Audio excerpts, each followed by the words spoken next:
One Friday afternoon after work, I headed out to my buddy's country cabin to relax and unwind. Anticipating a night of barbecue and cold beer, I pulled into the driveway and drove down the familiar highway as evening fell. The cabin was only 28 miles out of town, and I could practically drive there blindfolded, so well did I know the route. The weather that day was terrible. It was raining heavily with thunderstorms, which severely limited visibility. I had to regroup, driving slow and steady to avoid trouble. Halfway through, I hit a huge traffic jam. How could this happen on this route? After standing patiently for a couple hours, I finally saw the cause of the chaos: road repairs. Of course, how could it be otherwise? It seemed that every trip I made was necessarily accompanied by some kind of adventure: road repairs, accidents, you name it. I had to look for an alternative route. Fortunately, right before the roadblock with construction workers, there was an exit to a dirt road with a worn sign pointing to a small village. I turned onto the dirt road, which, unlit by any streetlights, seemed ancient and impassable. The rain had done its work and the road had deteriorated considerably. My trusty old Nissan drove slowly. Soon I noticed the outlines of the roofs of houses in the distance. It was past midnight and the rain had turned to heavy hail. It was almost impossible to continue driving in such extreme weather conditions. I decided to contact my friends and let them know that I planned to seek shelter in the village, hoping that someone would lend a helping hand. Got the phone. No signal. Even in the 21st century, as soon as you turn off the main road into a backwoods village, it feels like you're back in the Middle Ages. Maybe in a drunken frenzy my buddies won't look for me in the middle of the night, and I'll just get to them in the morning. As I approached the first houses, I noticed that the village consisted of a single street with houses on either side. The houses didn't look particularly residential, more like abandoned. The first two I saw struck me by their condition. They weren't just old, they were falling apart, overgrown with wild brush. Not a single window had a light burning in it. But that wasn't surprising, considering the time was late and people were probably asleep, if anyone was here at all. A sudden flash of lightning illuminated the road, and I saw a silhouette in the street. He was tall, with long arms, dressed in rags. In the blink of an eye, he ran toward the nearest house. It all happened in an instant. I thought that perhaps the fatigue and blurred vision made him seem like some kind of monster. Of course, it was only a man seeking shelter from the rain.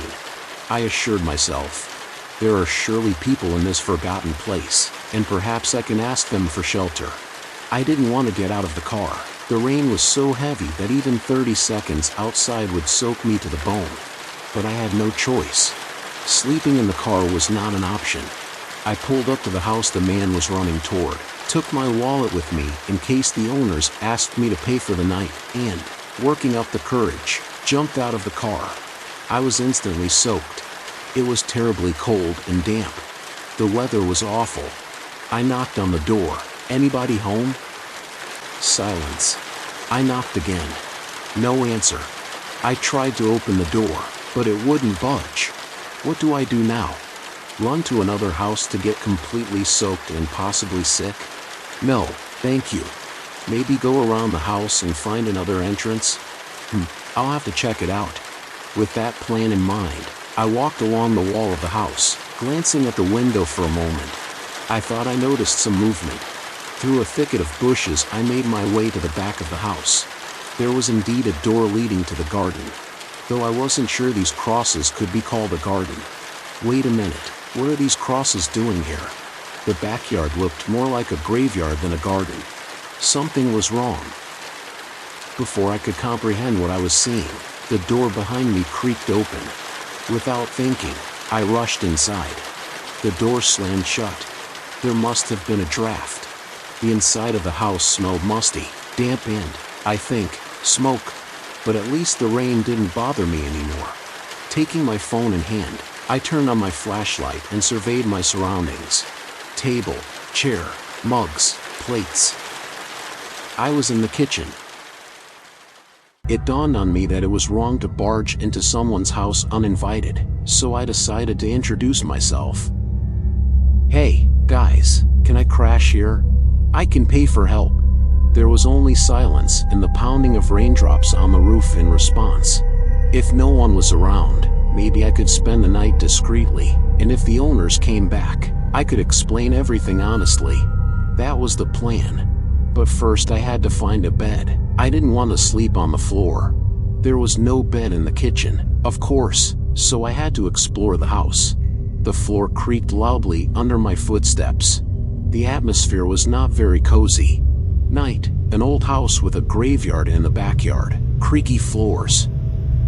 All the horrors I'd ever seen in the movies came to mind.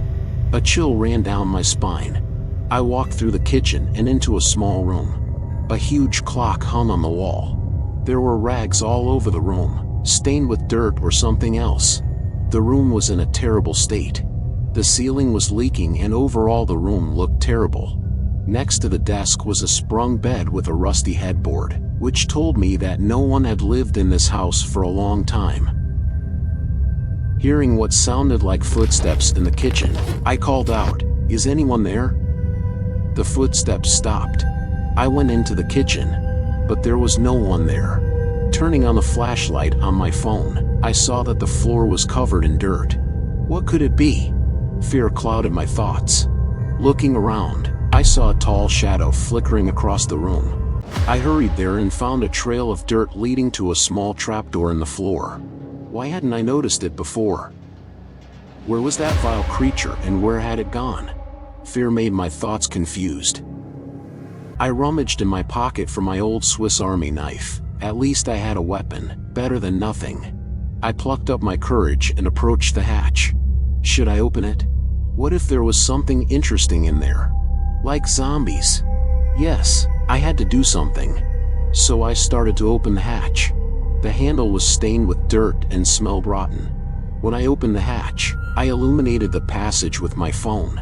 Underneath were wooden steps leading down into the darkness. Cool. A descent into the unknown. Noticing that my phone only had 9% charge left, I climbed down, planning to look around and fight off the undead if necessary. Just the perfect plan. However, as I bent down to begin my descent, something pushed me from behind and I somersaulted down. Pain in my head. I found myself on something hard and uncomfortable. As I touched it with my fingers, I realized it was bone. The entire floor was strewn with bones and skulls. I was shocked. Who had pushed me? How do I get out of here?